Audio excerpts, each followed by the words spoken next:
another celebrity wet. This is Innuendo Bingo. Okay, lads, you right there? Yeah. All good? Yeah, boy. Yeah. Alright, so, just because you're a new one at this, don't worry about it. Don't be afraid to get in wet, because that's the name of the game, really. It's not about who holds it in anymore. It was for about 5 minutes, wasn't it? That used to be the rules, and then we were like, nah, that's boring. So let's just get wet. It's just a water fight now. Don't take any tips off Hodor. Is my tip to you. Okay. Yeah, just remember the first one. It will be cold. Chris says yes, it's Raleigh Ritchie on Innuendo Bingo. Great song. I wasn't going to listen because I thought it was Steve Ritchie. Stevie Ritchie. No, not the same. Not the same. Okay, lots of water in your mouths, please. We're about to play Innuendo Bingo.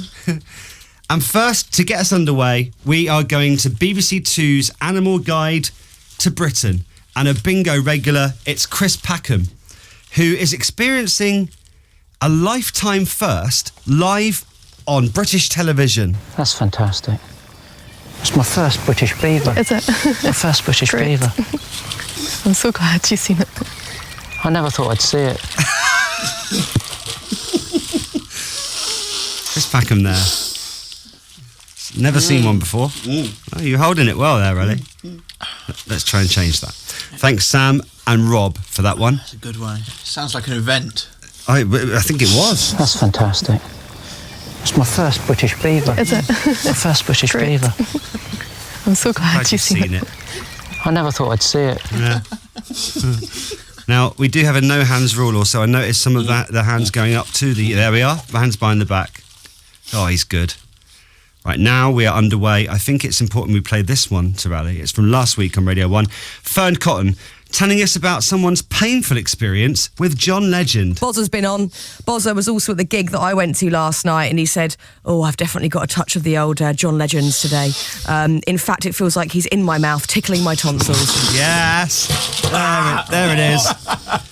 Remember, the first one's the coldest. Fern Cotton there.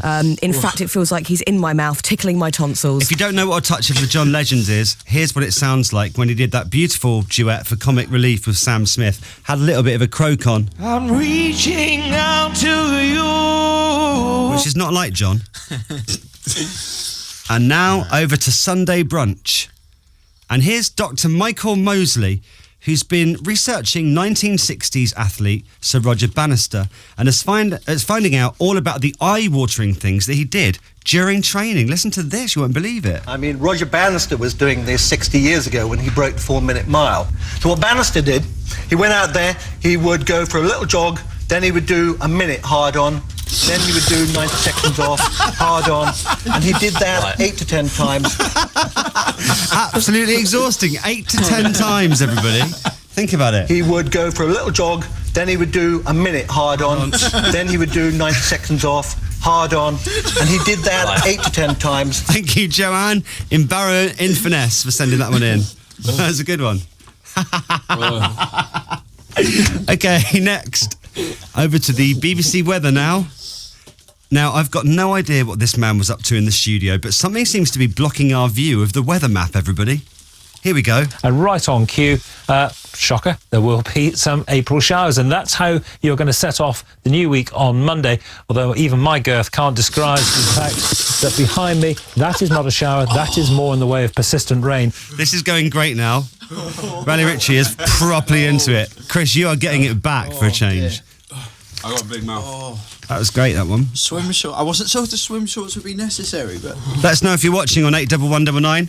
Sometimes they do get in the way of the weather map. Even my girth can't describe the fact that behind me, that is not a shower, that is more in the way of persistent rain. Thank you, Adam in Southampton, for that one. This is the worst game for me to play because I'm proper childish. Exactly. Welcome along. This is why you're perfect for it. Martin from Gloucester's watching, saying, Raleigh Ritchie, you are amazing. This is a great watch. Jen's watching. And Martin from Gloucester on his lunch break. Now we're going over to The Chase on ITV. And here's Bradley Walsh with a question about song lyrics. Now, I think the person who makes up the quiz questions for the show probably had something else on their mind while writing this particular question. Right, here comes your first question. Which of these did Rick Astley say he would never do in the song Never Gonna Give You Up? A, hurt a fly. B, make you cry. C, eat your pie.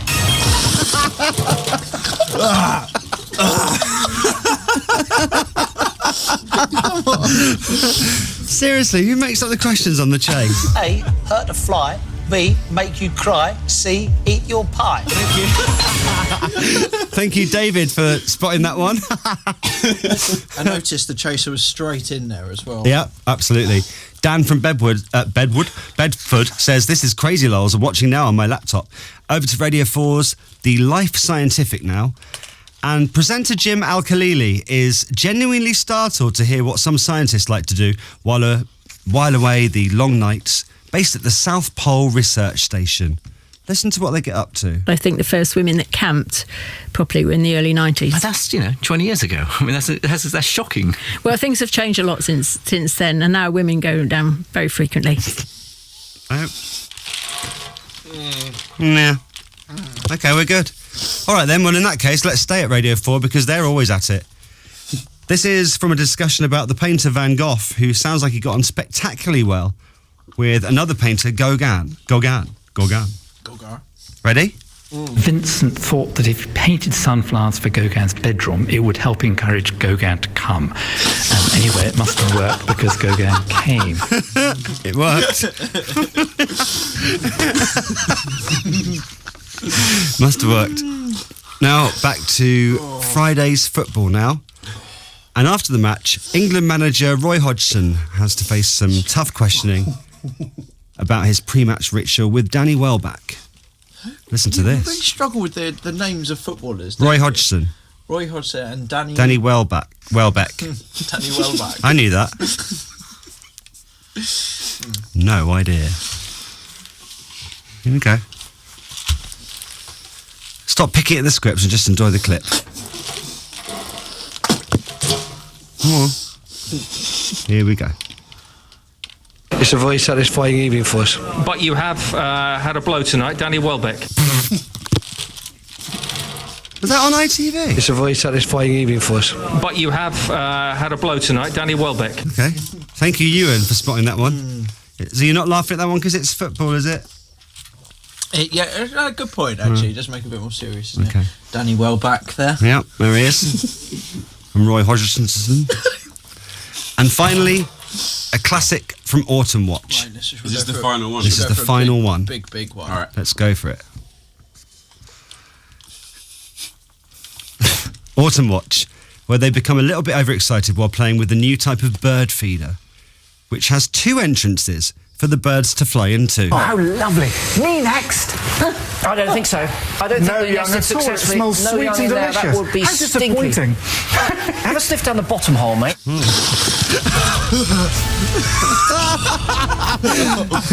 Takes your breath away sometimes. Let us know if anyone's got the answer to this question. A, B or C? A, hurt a fly. B, make you cry. C, eat your pie. And that was Tuesday's Innuendo Bingo with Raleigh Ritchie. Thanks so much for coming in.